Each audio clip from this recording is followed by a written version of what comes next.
From New York Times Opinion, this is The Ezra Klein Show.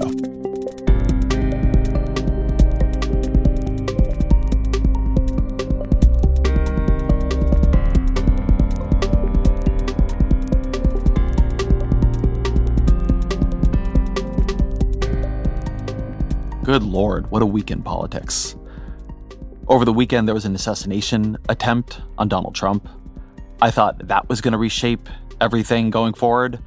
But then on Monday, everything shifted again, and Donald Trump picked Ohio Senator J.D. Vance as his vice presidential running mate. There is a lot to say about Vance. Maybe I'll start here. Vance is a very ideological pick, not a political one. If Trump was worried about the polls, if Trump thought he might lose, if he wanted a vice president who could help him win Virginia or win Wisconsin, those picks were on offer. But in Vance, he showed a different kind of confidence. He picked the vice presidential candidate who has done the most to turn Trump's impulses, his rhetoric, his political and personal brand into a coherent governing philosophy. Vance has done that in ways I find scary, like the deep distaste for a democratic process and elections that he's shown since 2020. But he's also done that in ways I find interesting, maybe even important, like the more serious form of economic populism he's pursued in the Senate. I find that a lot of liberals don't want to admit this is happening. They want to brush it off as just illusion. But something is happening here. If you watch the first night of the Republican National Convention, the key speech was given by Sean O'Brien, the president of the Teamsters union. That was startling. And listen for a second to O'Brien. There are some in the party who stand in active opposition to labor unions. This, too, must change. The Teamsters and the GOP may not agree on many issues, but a growing group has shown the courage to sit down and consider points of view that aren't funded by big money think tanks. Senators like J.D. Vance, Roger Marshall, and representatives are among elected officials who truly care about working people. And this group is expanding and is putting fear into those who have monopolized our very broken system in America today.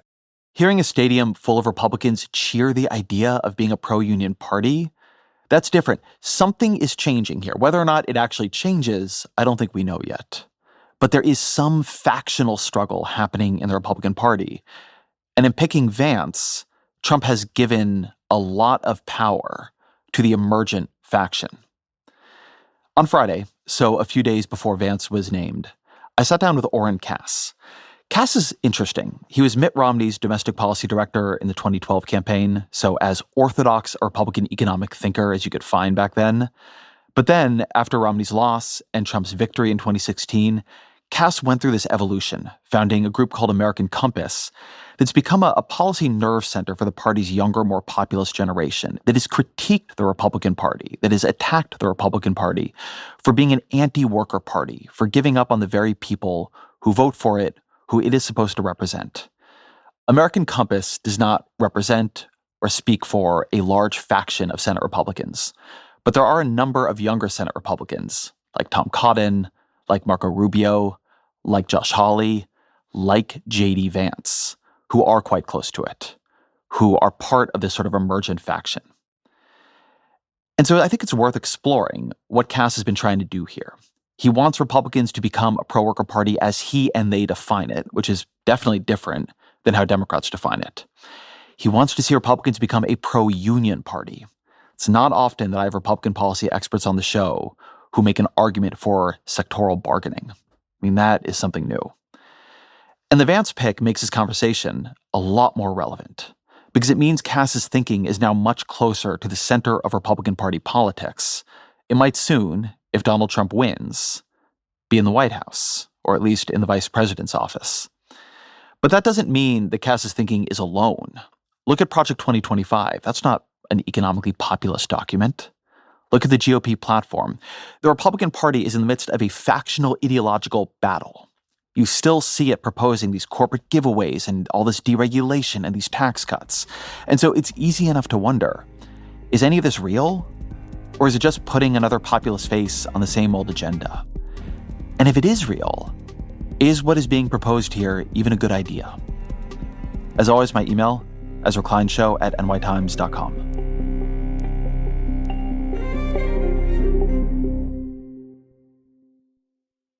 Warren Cass, welcome to the show. Thank you so much for having me.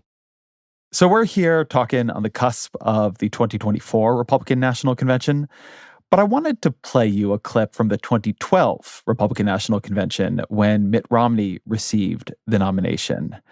And I wanted to hear how you hear this now. In America, we celebrate success. We don't apologize for success.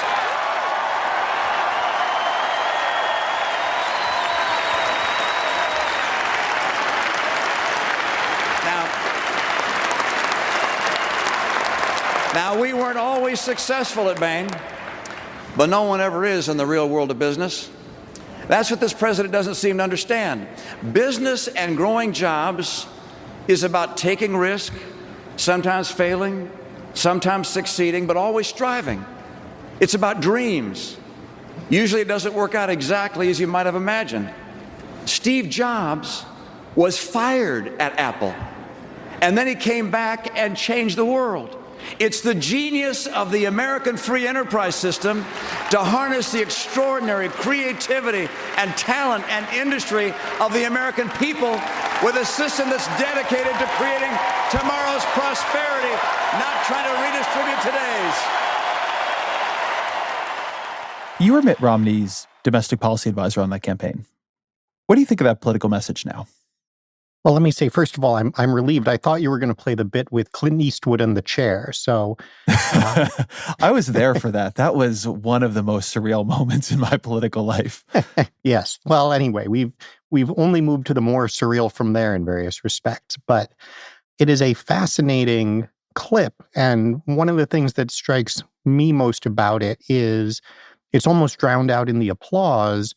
But what he describes as sort of the secret of the free enterprise system is harnessing the, I don't remember the exact adjectives, ingenuity and productivity and so forth of the American people to build these successful enterprises. And I think that remains exactly correct. I think what was so often missing in the Republican Party, including in the message as often presented in the Romney-Ryan campaign, was recognizing that we had moved away from that system, that if you ask who was being most successful in the American economy, whether you're talking about Steve Jobs at Apple or the folks running Bain Capital, it was not achieving success by harnessing the power of the American worker. It was achieving success by avoiding the American worker. One thing that strikes me about that clip and Republican Party rhetoric from that period is that it is pitched at somebody specific. The sense was that we had come to talk down the entrepreneurs, the risk takers, the corporate executives. And now when I listen to a lot of Republicans, and I don't think their policy always backs us up, but when I listen to them and when I listen to you, there's been an implicit shift, at least rhetorically, in who is the vox populi, who is the political ideal voice. That's definitely true. I think it is true both in a sort of political understanding of who the Republican Party's base is. It's also true as a matter of understanding what message they want to hear. Of course, it was always the case that most Republican voters were not the business creators and the entrepreneurs. That's always a small share of the population. But that those who weren't were not necessarily as enamored of that message as maybe people assumed, as the consultants and the speechwriters certainly seem to assume. And then, of course, that's only become more true. If you look at the realignment going on within American politics, you see increasingly the upper income, most educated parts of the population moving left, and you see a huge number of working middle class moving right. And so you have a new political coalition that Republicans are speaking to. And I think you have a much better understanding of reality among conservatives about the real challenges the country has and the kinds of things you're going to have to not just talk about, but actually focus on if you're going to solve anything.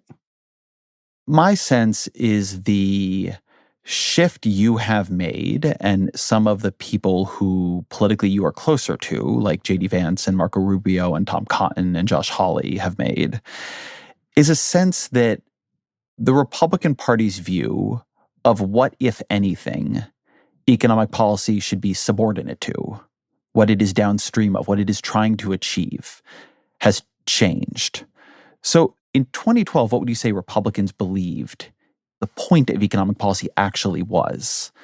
And what now is the faction of Republicans that you are part of trying to say the point of economic policy actually is? If you look back to 2012, to sort of the pre-Trump, Reagan-Ryan GOP, whatever you want to call it, there was essentially this view that GDP was the goal, that we're here to grow the pie, growth is the end, and maybe if there's a lot of inequity as we get that growth, we'll do some redistribution on the back end, but we'll complain along the way. And I think you're exactly right that underlying this shift in thinking on trade, on labor, on any of these things and so forth, is the recognition that GDP growth is nice, right? I'm not a degrowther who wants to go live in a log cabin, but that it's certainly not the be-all and end-all, and it's not even a very good proxy for a lot of the things that matter most. One thing that I've always found fascinating, and it's somewhat coincidental, but it's between the 2012 election and the 2016 election that all of the research on deaths of despair even emerged. It's during that same period that David Autor's research on the China shock emerged. And, the consensus among economists that, well, free trade is always good, so of course free trade with China has been good, was finally challenged by the reality that, in fact, free trade with China had not been good. There's an interesting thing about Romney, and this is something I've written about that was very formative for me, was that he was actually very skeptical of the China trade story. And I got sent off to do the research on why was that not working well for the American people. But that was seen as a sort of, weird one-off exception. And the basic assumption was still, the understanding of the invisible hand, as people thought Adam Smith spoke of the invisible hand, which was that there is some miraculous force out there that ensures that when everyone is left to pursue their own profit, the public benefits as well. The rising tide lifts all ships. And that is something I think, certainly I, to a significant extent, took for granted and just proved as an empirical matter not to be the case. We have now had decades for which that did not happen.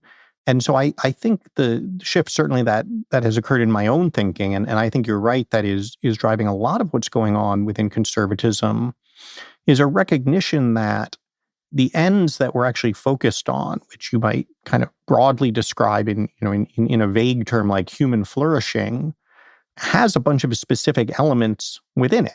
And high material living standards is one of them. But strong, stable communities, family formation, the ability of people to build decent lives, typically in the communities where they've lived and where their families have lived, to raise children, to be productive contributors to their communities, that's really what the goal is supposed to be. And that we're actually allowed to assert that those things are goals, instead of just saying, well, whatever liberty and the market produce is the end unto itself. Senator Rubio has a very good line about this, that the market or the economy is supposed to be serving people, not people serving the economy. That is then not only our right, but in our sense, our duty to think about how we want to govern and to proactively govern to ensure that the market is generating the kinds of outcomes we care most about, even if those aren't the ones that would kind of get an A on the exam as efficient. But let me try to understand why this felt so earth-shaking to you, because I'm more liberal. I would describe the dominant view among liberals in this era as pro-free trade, but quite aware that you had markets that were poorly structured. You had people, a huge shift in income to capital away from labor, and that income should be redistributed. I don't exactly understand the shift from that insight, which felt true to me then and is true to me now, to where at least some on the right have gone, which is to a full-on skepticism. We should fully move away from the level of global integration we've had. There's a lot to unpack there. I think exactly as you described, the progressive view tends to more take for granted that, yeah, markets are good for some things, but they're not going to work all that well. You have to have, therefore, a lot of interventions all over the place in various ways, both sort of in advance, hopefully to get more equitable market outcomes, and after the fact to redistribute and compensate for inequitable outcomes. And I think the conservative view, certainly my view, is that there is always going to be some need for that, but that the better model, the one that we should be aspiring to the extent that we can, is one in which we actually set up markets so that they do work well. That in some respects, the kind of big structural questions are the better place to operate. And so, that's where one of the key arguments we make at American Compass, certainly to right of center audiences in particular, is to say it's not even necessarily a trilemma. It's a pretty basic dilemma. Either you have to be willing to put constraints around the American market such that we can have a relatively free American market, or you're going to leave the American market totally exposed to global forces, and then on the back end going to have to intervene all over the place. And so we'd, in a sense, rather focus on those big structural questions and see if we can get them right. Let's ground this in tariffs, because I think it's helpful to put this around a policy. Because look, anybody trying to get the right to question the idea that markets are some natural phenomenon that arise out of natural law and then work perfectly wherever they appear, so long as the government doesn't get in their way, you're doing the Lord's work. I appreciate it. I appreciate everything you do on that. But I do think that the traditional way that progressive economics thinkers think about this is like, okay, which markets are failing and why? And what you're saying is at a place where conservative reformers, populist conservatives like yourself have begun to diverge, is saying, well, we don't want this piece by piece set of interventions. We want to put in place some big rules that shift the structure. So a big rule that would shift the structure that you have proposed, that Donald Trump has now proposed, is a 10% tariff on all imported goods, a significantly higher percent tariff than that on imported goods from China. I believe for Trump it's 60%. Start by making the case for that policy to me. I think where it starts is with consideration of the trade balance and whether or not you care that we run roughly $1 trillion a year trade deficit. And what that trade deficit represents at the end of the day is roughly $1 trillion worth of stuff being made overseas to be consumed in the American market that is exchanged not for stuff that we make here to be consumed elsewhere, but that is instead exchanged for assets. Because when you have a large trade deficit, when people are sending you a lot more than you're sending them, it's not being sent to you for free as a favor. You are, in fact, buying it on credit. And so, to a significant extent, what we send back, for instance, is treasury bonds, right? We literally send back pieces of paper that say, well, the U.S. government will pay you via taxpayers at some point in the future. You're sending back corporate debt. You're sending back corporate equity. You're literally saying, here, you can have our companies and the future profits that come from them and so forth, and we'll just consume this stuff now.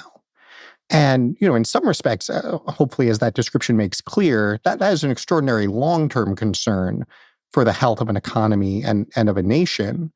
But in the short run, what you're doing is you're taking what would otherwise have been demand for things that are produced in America, and you're just eliminating it. You're just saying there is now less demand for stuff made in this country. There is less demand for the American labor that comes with that. There is less need to do investment in the United States. And we're just going to enjoy the consumption anyway. Now, there are some people who say that's fine. For a long time, the mainstream view among economists was that that's great, even on the left of center. And I think what people are increasingly recognizing is that this is a terrible model. It is bad for American workers. It is bad for the communities in large portions of the country where manufacturing, resource development, things in the physical economy are where there can be most productive. It's bad for innovation because in the long run, it turns out that you can try to do the iPhone designed in California, assembled in Shenzhen thing. But in the long run, actually, where the manufacturing goes, then the research and development goes, and you end up not being able to do it at all. And that has happened in broad swaths of the American economy with our industrial base. And so if you look at this and say, okay, this is not good, then you are prepared to ask what we can do about it. And so that then leads you to start thinking about things like tariffs. I'm not a believer here that there's a one-size way to think about industries.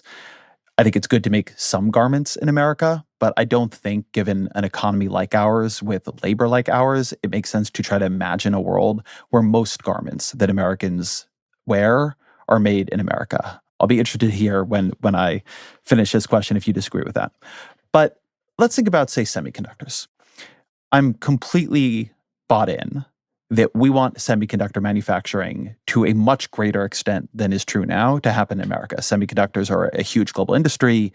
They are of tremendous strategic importance. If we lost access to semiconductors made in Taiwan, say, we'd be in terrible trouble. And Taiwan is a very politically volatile spot. But the reason we lost dominance in semiconductor manufacturing is, I mean, it's a complicated story, but one of the major parts of the story is it just became too expensive to make things here. And the semiconductor supply chain is insanely complex, and there's no way it's all going to be here. You have to import a huge number of goods. And so at this exact moment, when we are trying to bring back semiconductor manufacturing through the Chips and Science Act, through, giving groups like Intel money to create plants here, we're going to come in and say to them, oh, also, every part that you import to make semiconductors in America is going to be 10% more expensive because we're going to slap a tariff on it. And when I hear that, I think, oh, that's going to be really good for anybody who wants to locate a semiconductor manufacturing plant in Canada, or for that matter in Taiwan, because we're creating a cost increase to making complex goods here. Tell me why I'm wrong here about what this will mean for, say, an Intel. Well, I guess what I would start with is your description of why we lost semiconductor manufacturing as because it got too expensive to make things here, which I don't think is really true at all. The reason that semiconductor manufacturing moved overseas at a significant rate was because other countries introduced massive subsidies to invite and underwrite the cost of building fabs elsewhere. So it is true that, relatively speaking, it ended up being more expensive here, but that wasn't a market force. There wasn't any sort of comparative advantage, like, rocky outcroppings off the coast of China turn out to just be really great places to make semiconductors, and Silicon Valley is not. And the reason I sort of start with that is to say, I think it's really important to recognize that our basic model that we learn in economics class of so-called comparative advantage, where everybody's going to specialize in the thing that they're relatively more efficient in making, simply does not describe a modern industrial economy. Comparative advantage is really created, not discovered, based on who invests in what. If the United States decides it wants to have semiconductor manufacturing here, we really should do two things. We both need the industrial policy, things like the CHIPS Act, but then we're also going to need policies that essentially just say, if you want to serve the U.S. market, you are going to have to do it from the U.S. And that may raise your costs somewhat relative to elsewhere, and that may mean the final cost of the thing that you produce is higher, at least in the short run. I think we have to question whether over time it will be cheaper or more expensive to do something in the U.S., but that's just the way it's going to be. So to answer the question specifically, when you say, well, maybe I'll go do it in Canada instead, well, the answer is no, you won't, because if you do, then you're going to have to pay the 10% tariff when you try to import the chip into the U.S. anyway. And so what you're doing at the end of the day is saying, look, access to the U.S. market, it is going to be more advantageous to be in the U.S. market. And sometimes that will mean you end up having to pay tariffs for some of your inputs. But it's also going to mean other parts of the supply chain move to the U.S. as well, because it's certainly the case that, Guatemala can't have a soup to nuts supply chain in semiconductors. But I have yet to hear a reason why the United States can't. Of course, the United States did when we pioneered and developed the semiconductor before we allowed it all to move overseas. Well, let me make a couple points on this. So one, I really just want to say strongly disagree that it is plausible that we would have a soup to nuts advanced semiconductor supply chain in America. I mean, if people have read Chip Wars, which is, I think, the best book on this, the semiconductor supply chain is just extraordinarily complicated and fragile. And there's a lot of populism in the way these proposals are framed, but something we have seen with real starkness in the past couple of years is people do not like higher prices. Those are politically unstable. Something we have also seen, and something you're talking about, is Americans want to have in many of these cases strong export-focused industries. We want to have global leadership. And to the extent that we have made it very difficult for these industries to import what they need to then be cost competitive when exporting what they need to export, that's going to be of a lot of anger, possibly to voters.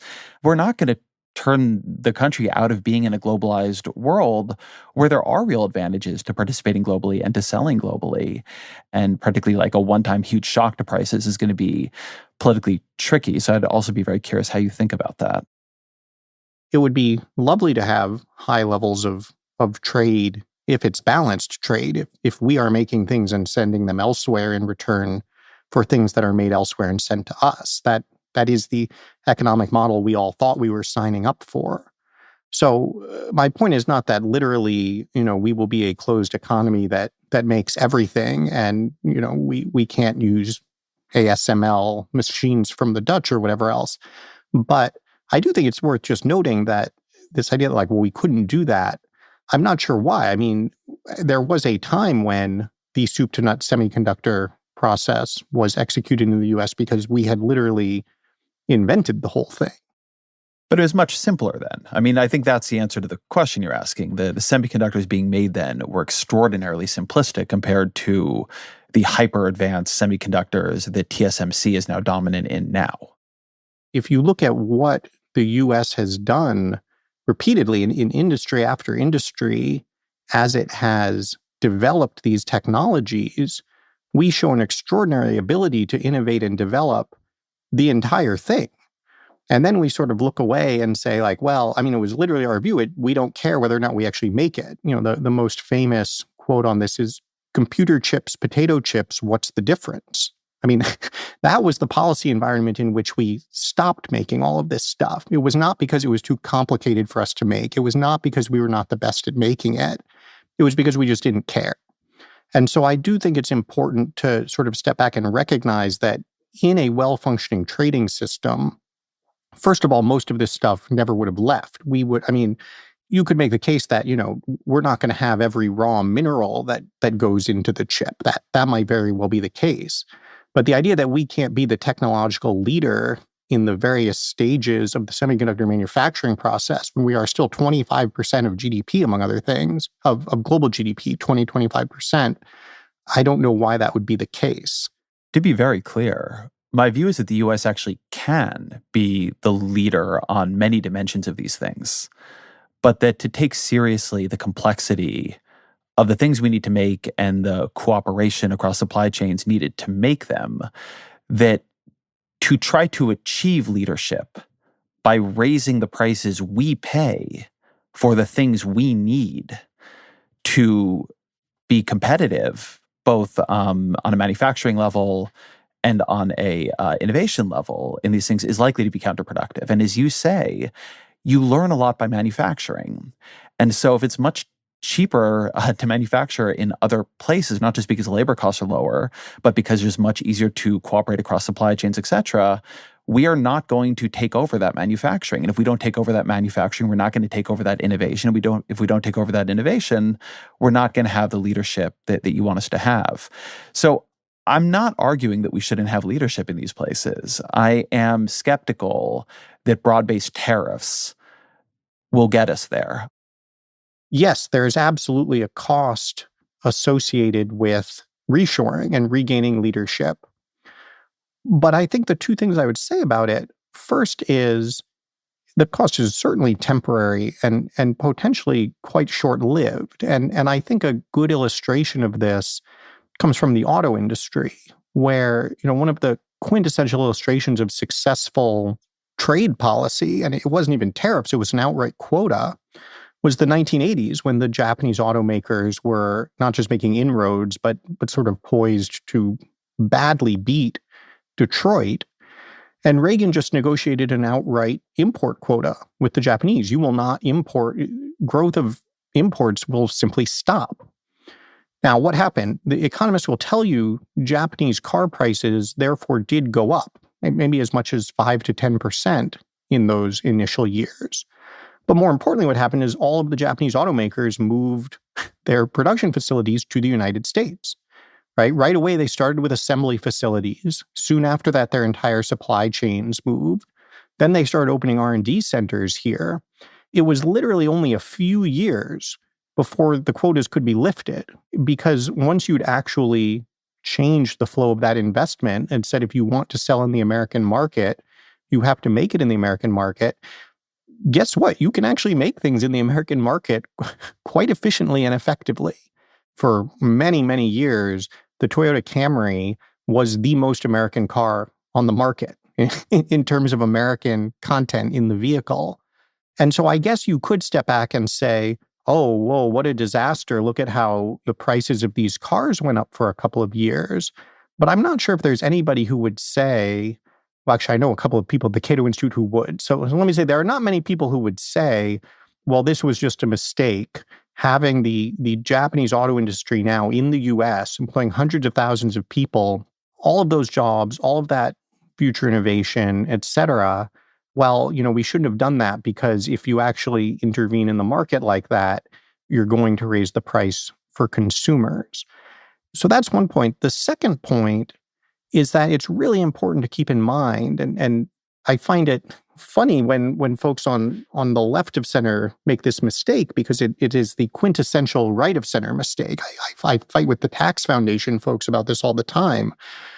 People complaining that tariffs are going to raise prices behave as if the tariffs just set the money on fire.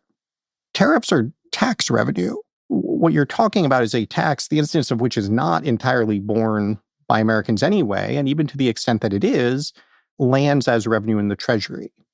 And so I think we have to have a much broader conversation about what an economy with versus without tariffs looks like, and how that balances out, and who wins in the long term, because I would say it is in fact working families that win the most, rather than do this sort of very narrow static analysis of, okay, well, there's a tariff, so now the banana is 10% more expensive. Oren, you've put me in genuinely a terrible position here, because there are a lot of things I want to ask you about, but I also really enjoy talking about trade policy. And I'm having trouble between the part of me that knows how to structure a good conversation and the part of me that just wants to do this forever. I'm going to do one more beat on this, and you can have the last word on it, then we'll move on.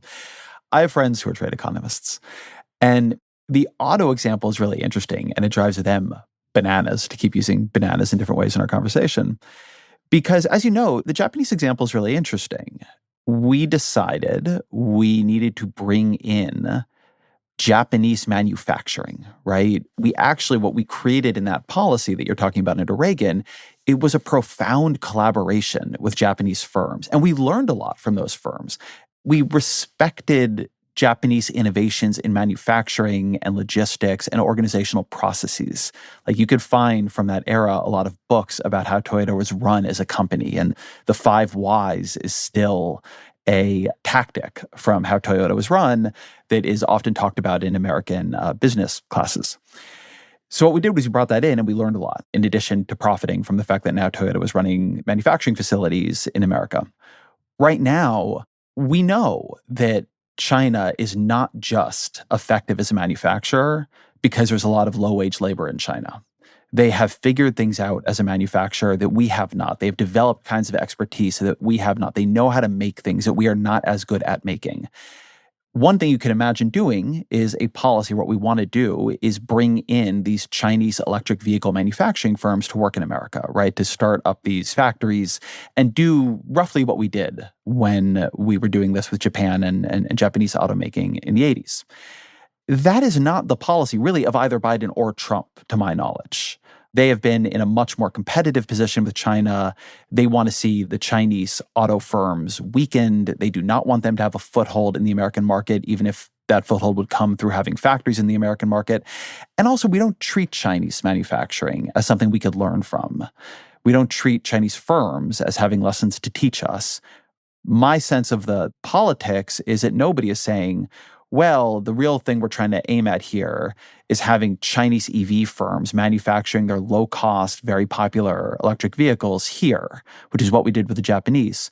Are you saying that that's what we should do? That's the point of where our policy should go? No, definitely not. And I think you've put your finger on a really interesting challenge, and the EV industry is, in fact, the exact quintessential illustration of it. I just finished up a large project on EVs for this exact reason, that the Japanese analogy fails when you get to the point that, okay, well, just getting BYD to set up American factories is not where we want to end up. But you're the one using the Japanese analogy. Yeah. I guess I would, won't tie a bow on it, but you're exactly right. There are things about China and the relationship between the US and China that makes it a lot harder. What we're talking about setting up, if we create the incentive that you have to make it in America, is not bringing Chinese factories to America. It's creating that incentive and then allowing the investment to figure out the best way to do it here, which is going to look very different. But given where we are in technological development, potentially is an ideal time to be doing it. And, maybe that's just the free market conservative in me talking, but I think that's exactly the formula we should be striving for. I don't want to just see us sort of going around and trying to figure out, okay, here, this spot and that spot, that we need to do a big subsidy. To answer your question, I actually think garments are an extraordinary potential area of innovation. And I would love to see our policy be, look, it's going to be more expensive if you have to use foreign stuff than if you can use domestic stuff. Now, companies of the free world, investors of the United States, go forth and figure out what to do.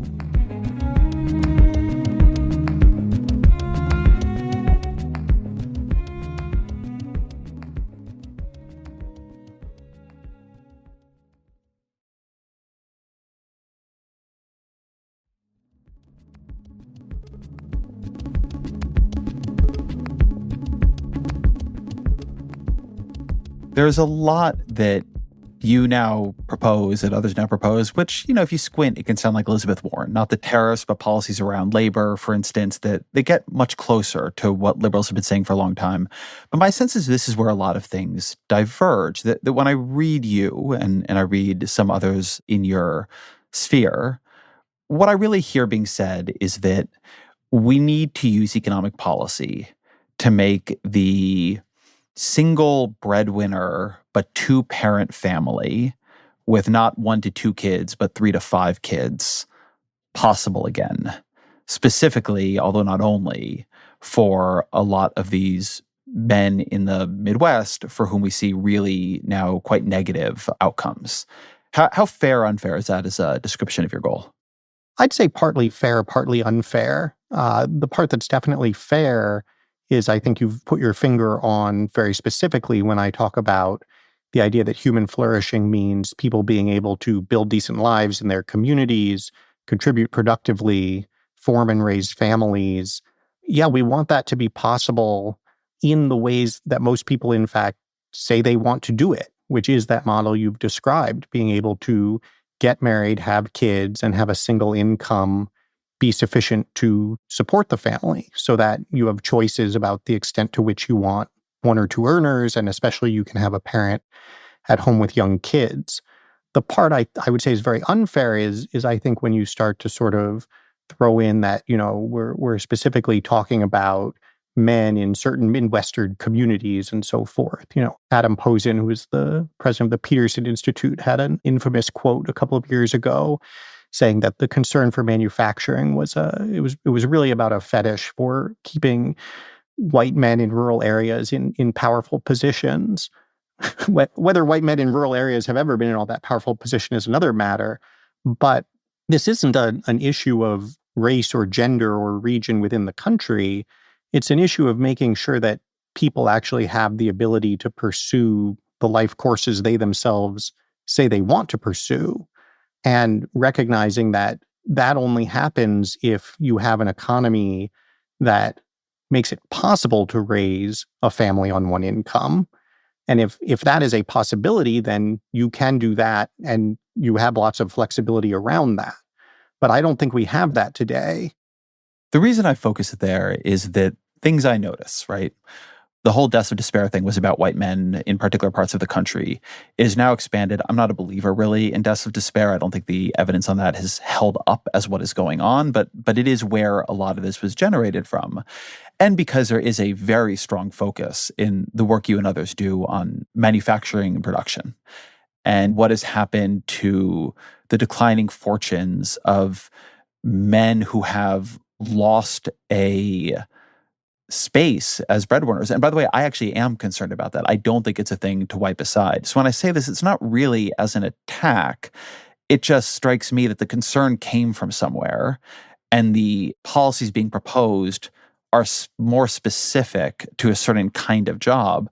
Whereas, say, if you're really worried about families headed by Black or Hispanic mothers, you would be much more concerned about service sector jobs and whether or not those pay well and what kind of advancement they have and how the scheduling works.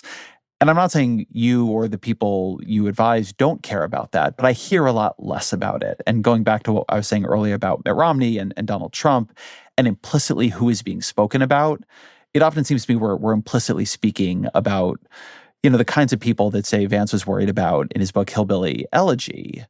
And the policy proposals are flowing in that direction. I don't think that's the right way to characterize the policy agenda overall. I think you're certainly right that when we're talking about globalization and trade deficits and so forth, we're obviously talking about manufacturing.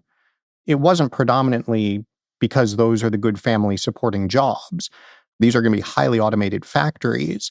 I think they certainly provide some good family supporting jobs. That is among the reasons we care about them.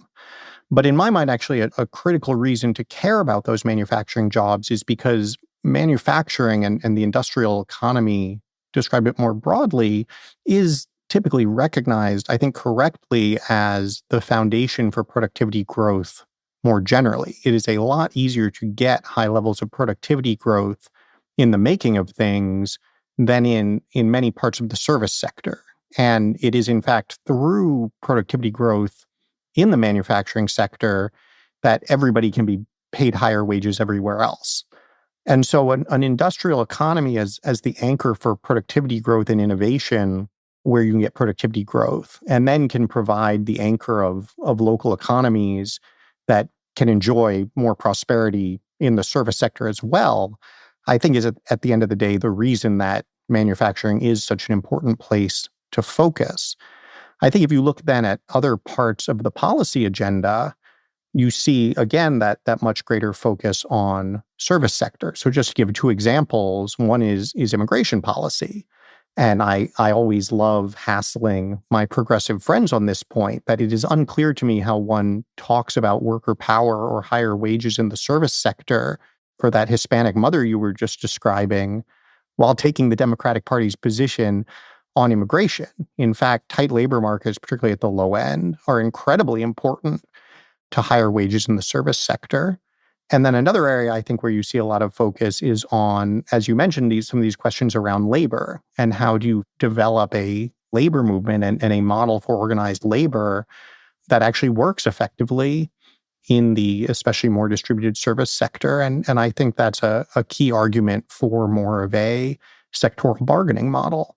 The American model that we take for granted as what a labor union is, Norma Ray standing up on the table with the sign that says union, this idea that organizing is supposed to be this company by company, factory by factory, worksite by worksite fight, which, among other things, companies quite rationally resist. It is a real competitive problem to have a union if your competitors don't.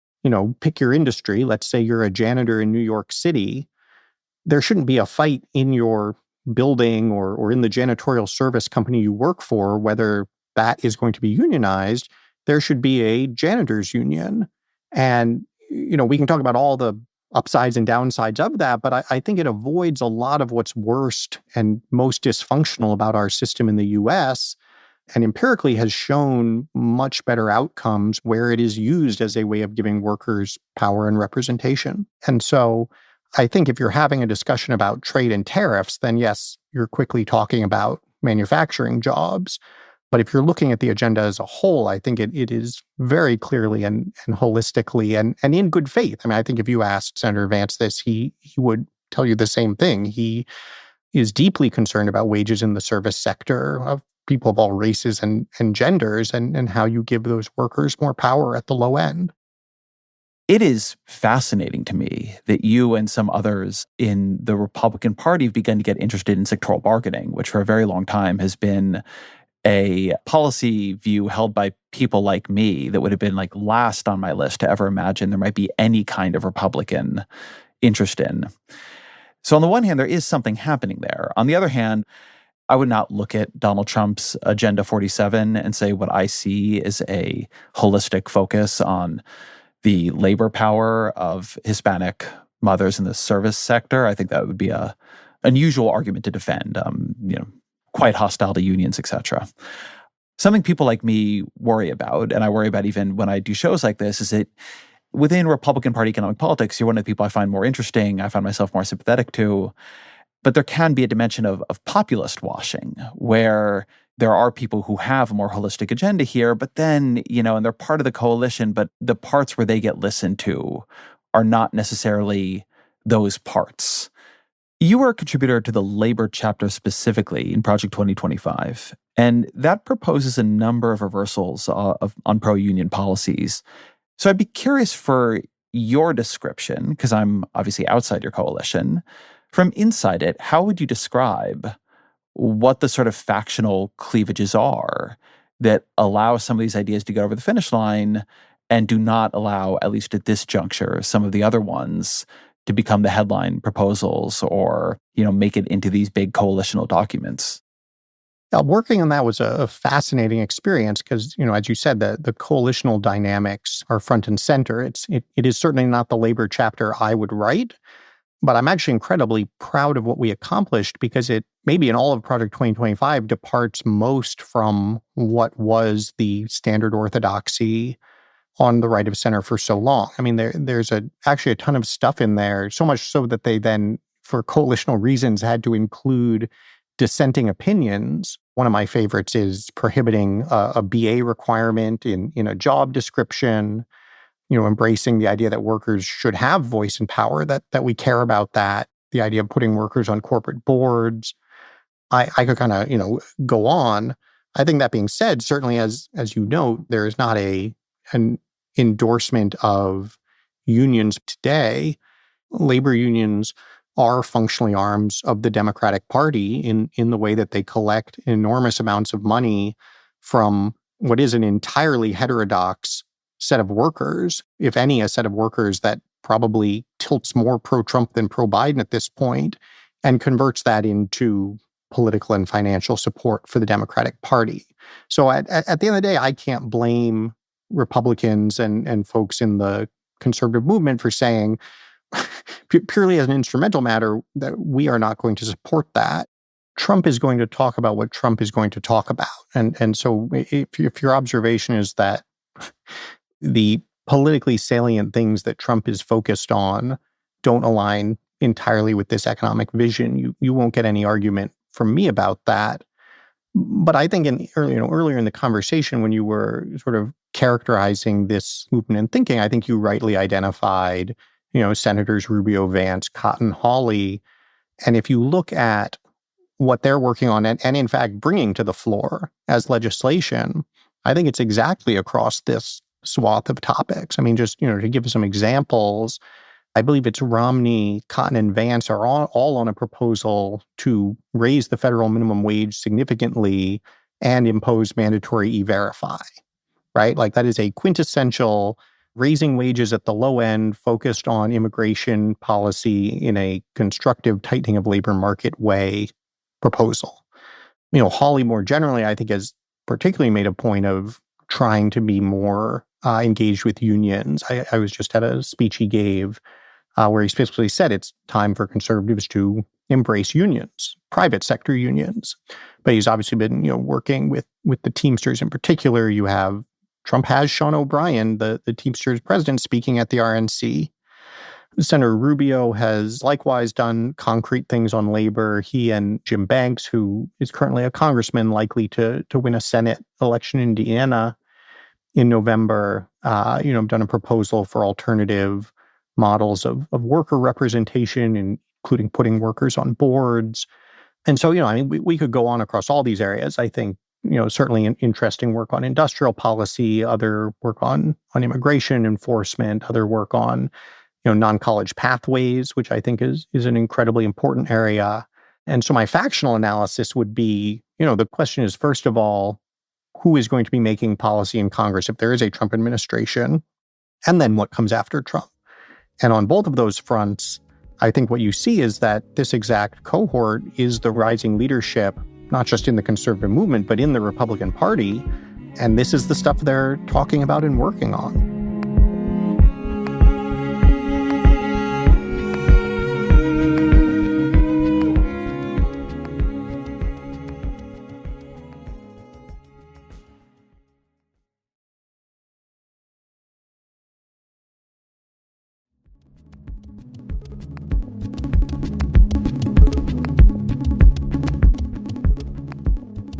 One reason I'm interested in the work you're doing, I have been for some time, but it feels more relevant to me now, is, look, by the time this comes out, we'll know who Donald Trump's pick is.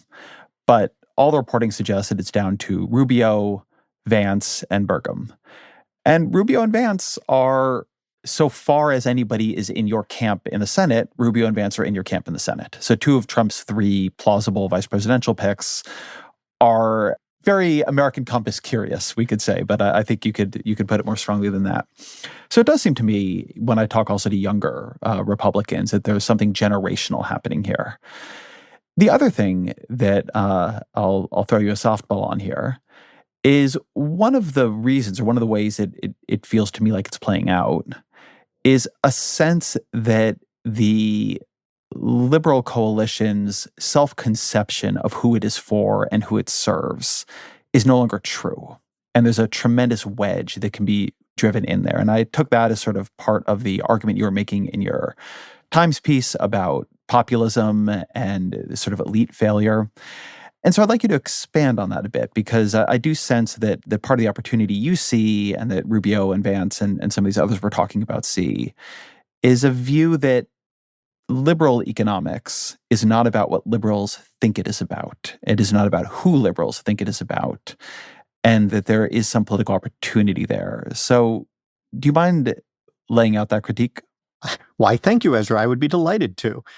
To pick up briefly on the generational point, I think you're exactly right. And in some respects, this is a process that is ongoing in conservatism that looks a little bit confusing because of Trump's presence. If you think about the sort of 15 or 20-year periods over which parties, truly realign and shift their ideology, typically it starts with something of a bang, and that bang is usually a massive electoral loss, right? It's Goldwater in 1964 that eventually leads to Reagan in 1980. It's then Reagan crushing Mondale that gives birth to the New Democrats and ultimately leads to Clinton. And I think all of this work would be going on post-2016 on the right of center, and it would look a lot more familiar to analysts if Trump had lost. And you have a lot of this work sort of more going on in the wilderness and building to something that emerges as the next generation takes over. And in a sense, that is just happening in parallel to the things going on at the top. And so it is, when you say Rubio, Hawley, Cotton, Vance, not by coincidence are you talking also about a younger generation of Republican leaders. When you look at what the orientation is of essentially everybody under 40 on the right, it's overwhelmingly in this direction. I'm right at that cutoff, and I essentially qualify as sort of a graybeard, I guess. And an elder millennial. That's right, an elder millennial. For me, the interesting question is, what's my first political memory? And for me, it's watching the jets take off at the aircraft carriers in the Persian Gulf in 1991. watching CNN, which means that Ronald Reagan is fall of the Berlin Wall, the Cold War, that's just in a history book.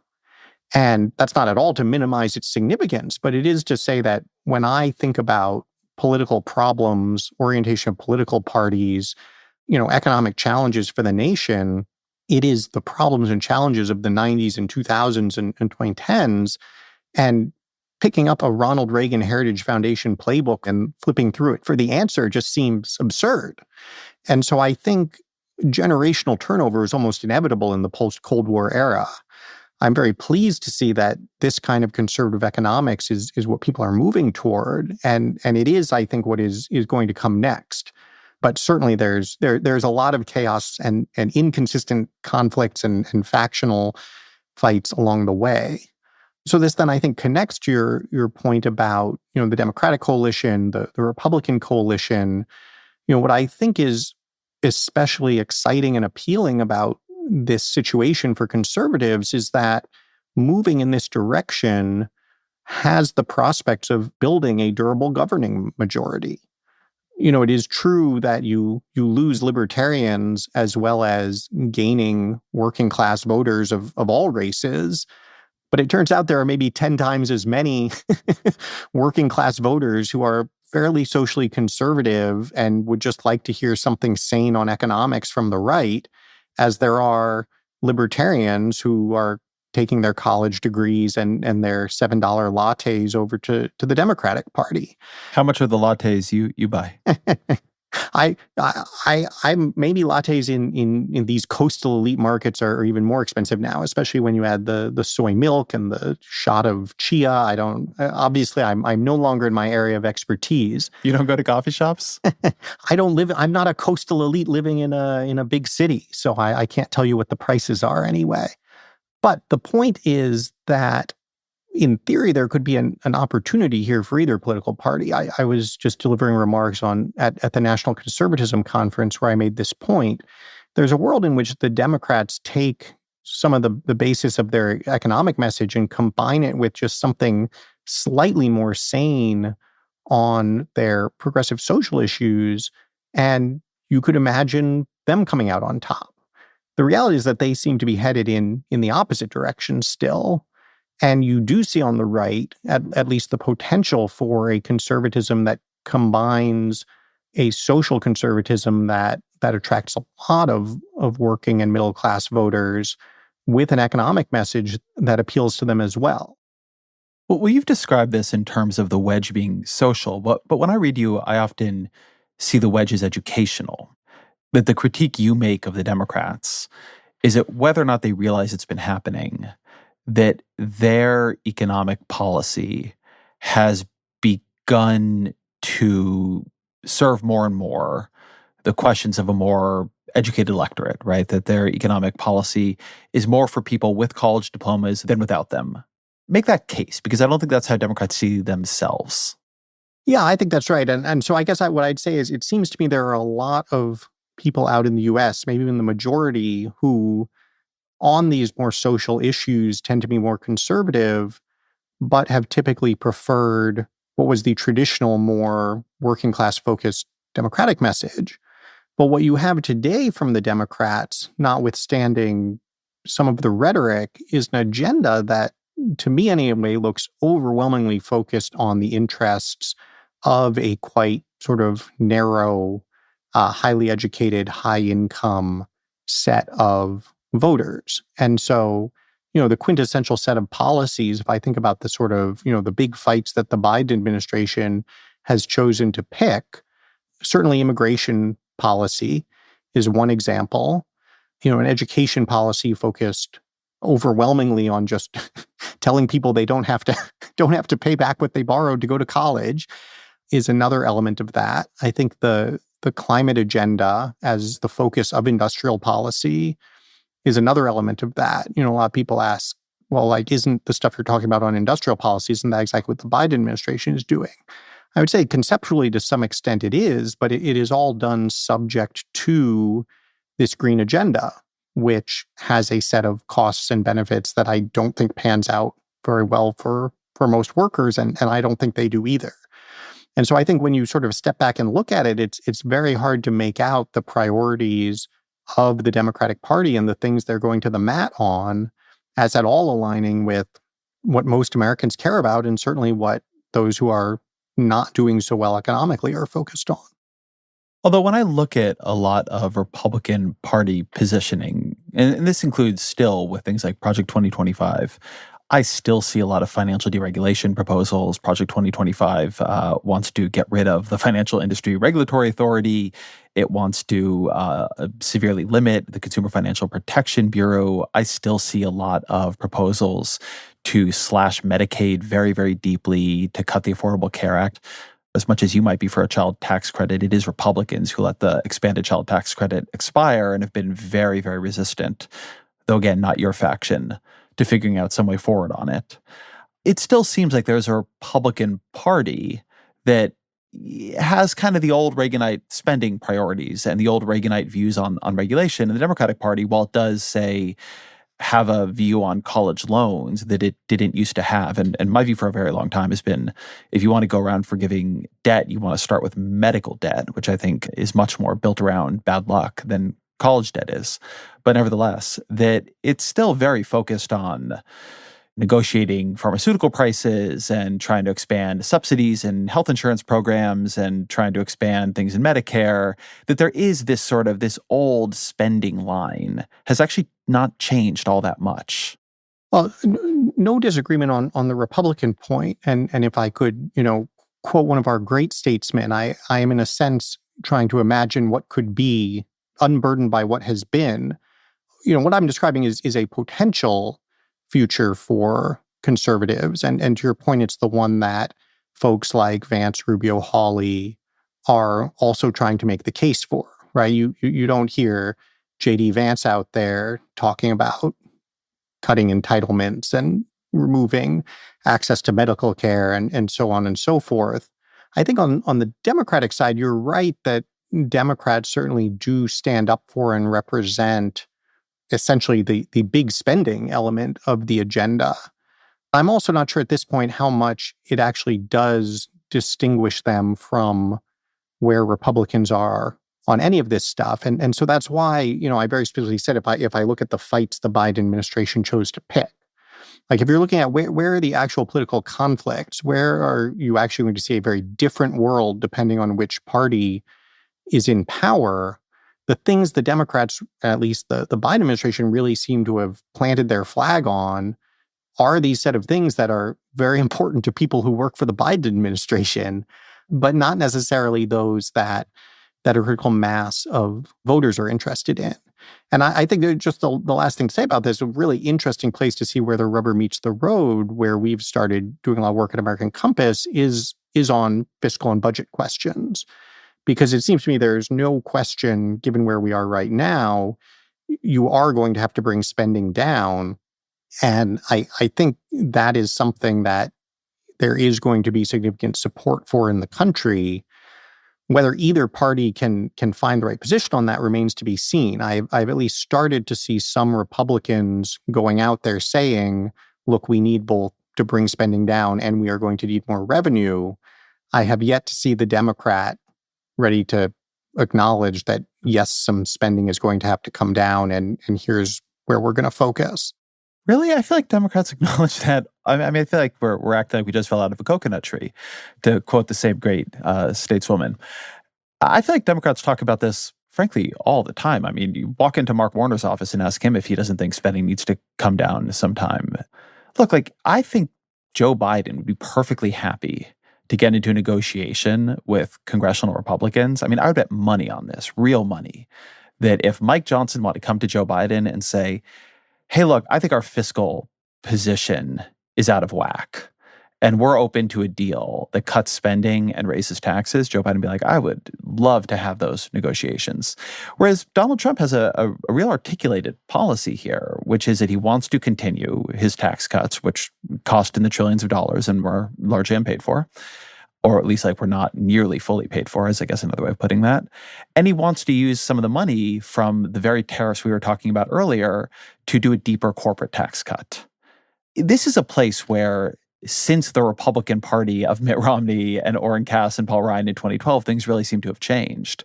Where I can't track what Republicans even think about debt and fiscal policy any longer. They don't really seem to care. It doesn't seem to motivate anybody. And Donald Trump specifically seems to care a lot about tax cuts. The suspicion Democrats always have about Republicans, because it has, in the lifetime of someone like me, always been proven true, is that Republicans want to talk about fiscal irresponsibility. But then when they get into office, the first thing they want to do is cut taxes.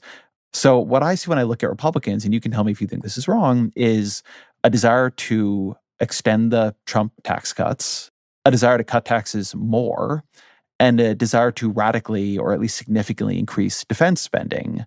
And I've heard actually zero that is not sort of old school Paul Ryanism, where we're going to get rid of the Department of Education or something, about how they're going to pay for any of this. Am I misstating it in your view? I think you are a little bit. I would have agreed with that as of a couple of years ago. And also so stipulated with respect to Trump. I have not heard anything fiscally responsible from... But that's a big stipulation, right? Because he is the leader of the party and people fall in behind him. Oh, and I think we've made clear at a number of points during this conversation that certainly what I'm speaking about and have optimism for, broadly speaking, is essentially what this set of folks in Congress is working on, where conservatism is headed. And, in that respect, if you look at this exact question, you've seen a dramatic change, even just in the last year, on how very prominent Republicans are talking about this. So, Jody Arrington, who's chair of the House Budget Committee, went on the record saying we need to put revenue on the table. Tom Cole, chair of the Appropriations Committee, went on the record saying we need to put revenue on the table. Chip Roy, policy director of the House Freedom Caucus, went on the record saying he's open to taking the corporate tax rate up. Josh Hawley, I mentioned the speech he just gave about embracing unions, also specifically highlighted corporate tax cuts as a mistake, suggesting we should have a higher corporate tax rate. And so it seems to me that quite recently, there is actual reason for some optimism that there could be progress on this, and that the 2017 version of the kind of Paul Ryan-led fiscal policy is not what is going to be the future here for conservatives. I am struck by your comment, though, about go and ask Mark Warner, go and ask Joe Biden, because something that we've tried to do some work on, given this openness that some Republicans have conveyed, is, okay, who are the Democrats who could be the other side of it? And, just an example, we did an American Compass podcast interviewing Jody Arrington and then also interviewing Ro Khanna, the Democratic representative. And it was fascinating to interview Khanna about this, because he essentially just said, no, I'm not actually interested in reducing spending. I do believe we could get more efficiency in healthcare spending, negotiating drug prices, et cetera. But that what he'd do with that is plow that into more healthcare programs, not actually bringing spending down at all. Certainly other Hill offices on the Democrat side we've spoken with, we've run into the same thing, which is, I'm not actually sure, what would Mark Warner say? I mean, you don't have to speak for him directly, but what is the spending cut that Democrats might actually be open to putting on the table at this point? Look, unlike literally any significant policy I know of during the Trump administration, the Inflation Reduction Act was scored as fully paid for and more. I mean, they raised taxes in order to pay for what they wanted to do, and then raised taxes by a bit more than that, so they would get a positive score under the Congressional Budget Office. So I think, one, there's just a baseline level outside the stimulus spending of COVID, which I think was a very extraordinary situation for all kinds of reasons. There's a baseline level of belief that you should not worsen the fiscal picture and you should pay for what you're doing. And then, though, and I do think this, I won't speak for Roe, but I feel like I have a good sense of people like Warner and your Tim Kaines and your Ron Wydens and so on this. They all feel very burned, and your Joe Bidens for that matter.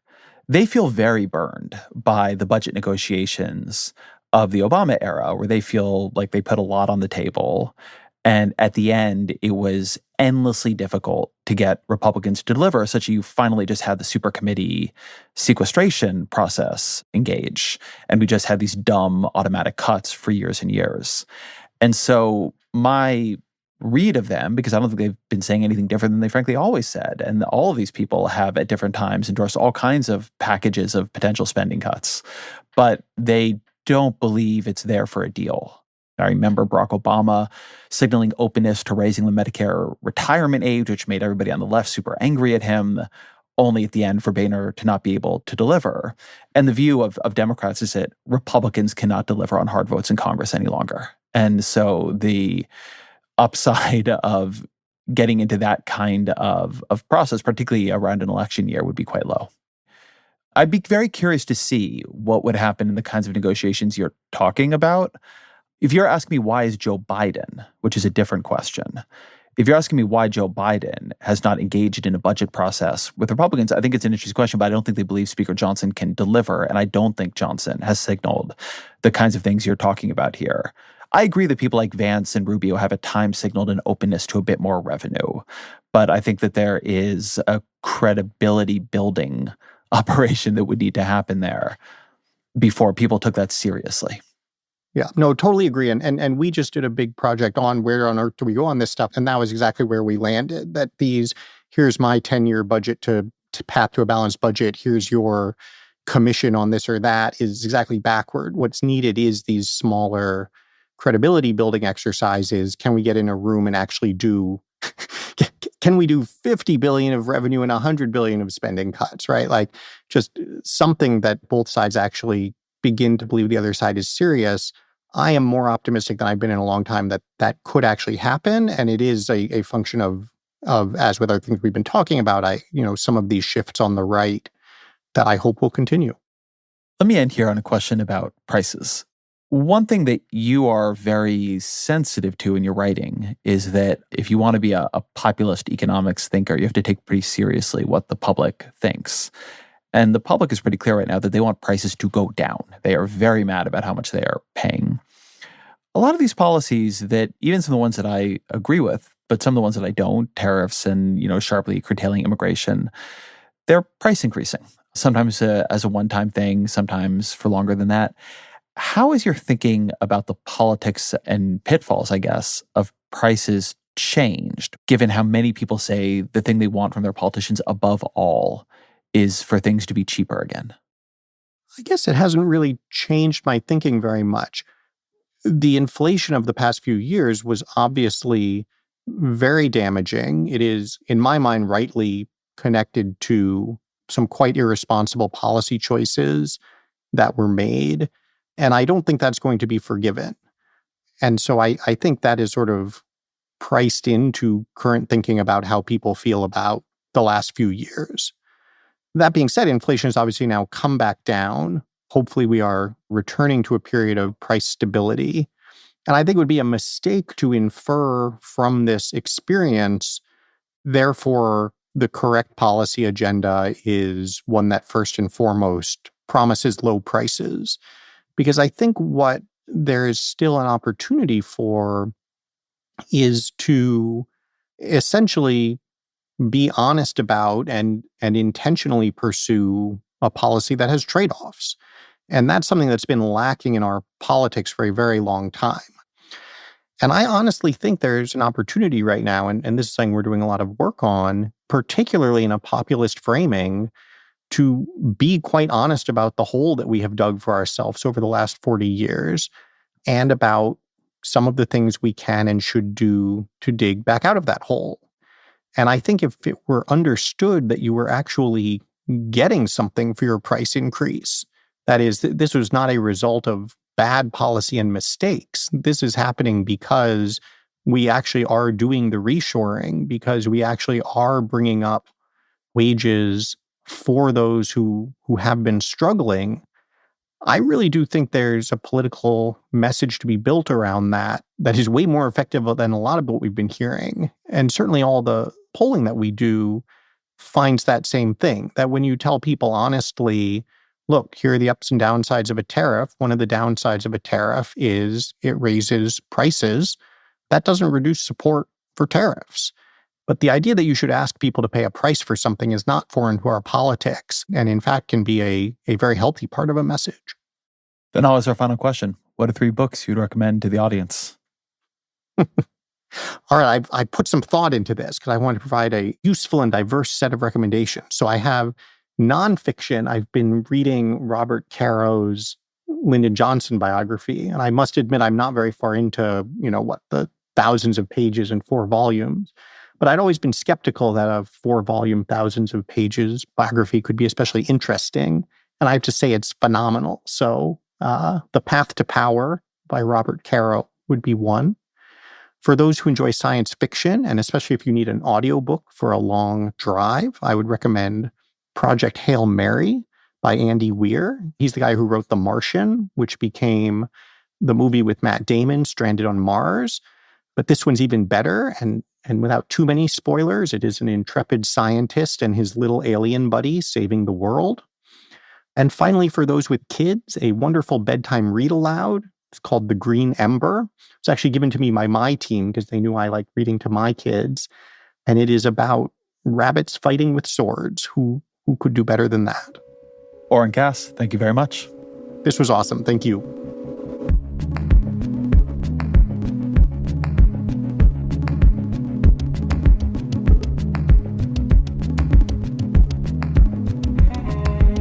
This episode of The Ezra Klein Show is produced by Annie Galvin. Fact-checking by Michelle Harris with Kate Sinclair and Mary Marge Locker. Our senior engineer is Jeff Geld with additional mixing by Amin Sahota and Isaac Jones. Our senior editor is Claire Gordon. The show's production team also includes Roland Hu, Elias Isquith, and Kristen Lin. We have original music by Isaac Jones, audience strategy by Christina Samuelewski and Shannon Busta. The executive producer of New York Times Opinion Audio is Annie Rose Strasser. And special thanks to Sonia Herrero.